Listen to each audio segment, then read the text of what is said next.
नमस्कार, ये आकाशवाणी शिमला है।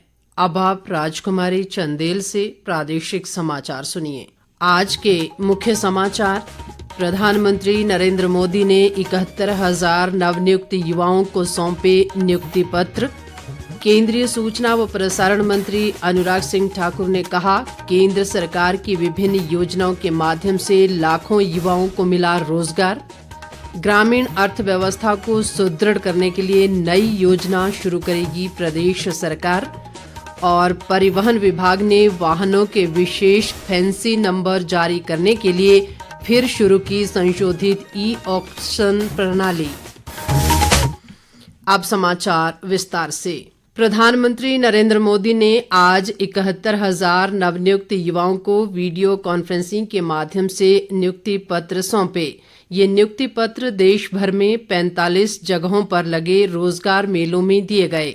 इस अवसर पर नवनियुक्त कर्मियों को संबोधित करते हुए प्रधानमंत्री ने कहा कि रोजगार मेला युवाओं के सशक्तिकरण और राष्ट्रीय विकास में उनकी भागीदारी को मजबूत करने के लिए सरकार का प्रयास है। प्रधानमंत्री ने कहा कि सरकार ने पिछले 9 वर्ष में नियुक्ति प्रक्रिया को अधिक पारदर्शी और साफ सुथरा बनाने के लिए प्राथमिकता दी है।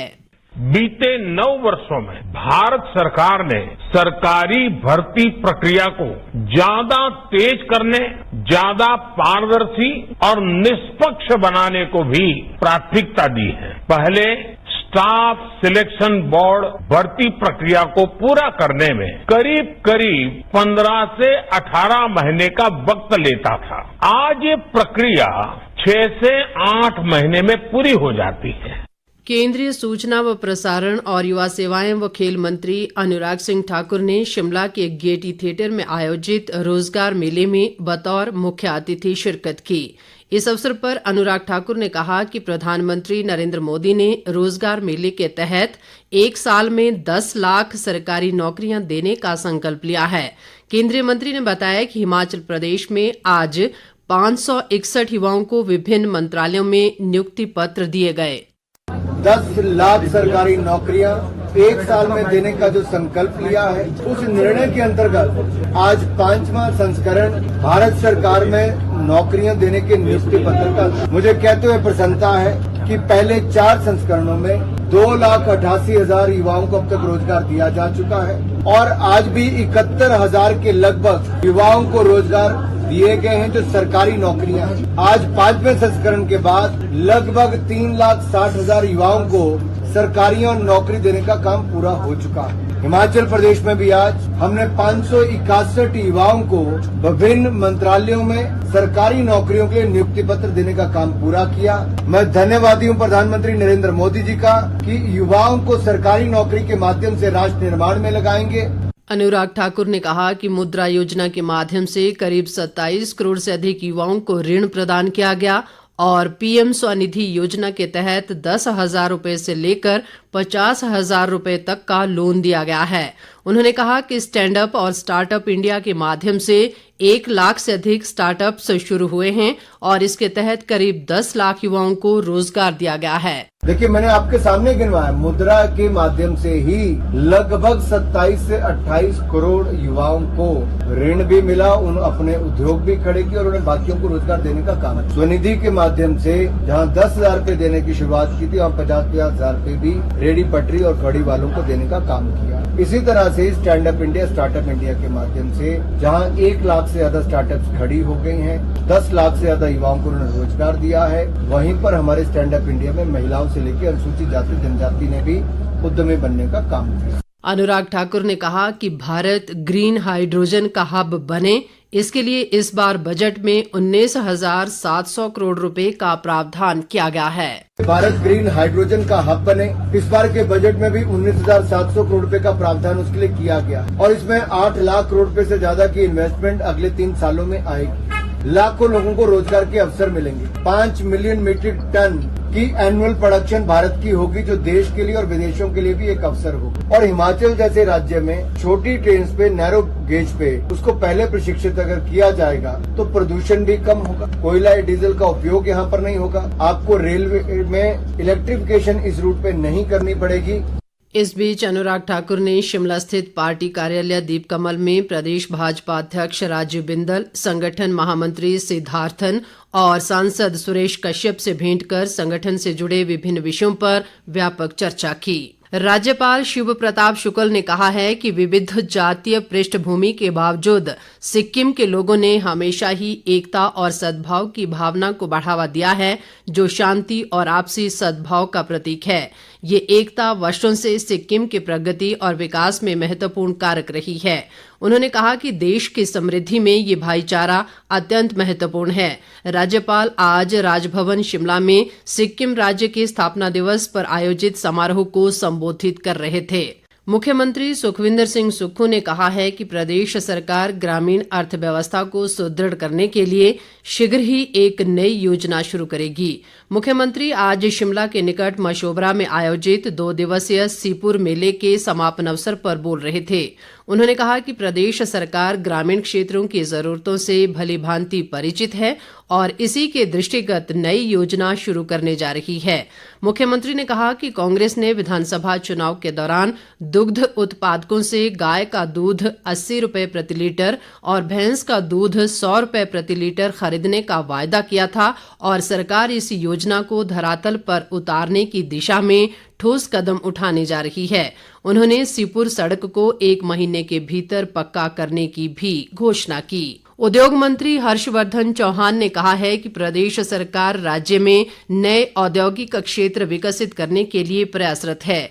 इसके लिए प्रदेश के सभी जिलों में क्षमता के अनुसार नए औद्योगिक क्षेत्रों के लिए भूमि बैंक तैयार किया जा रहा है।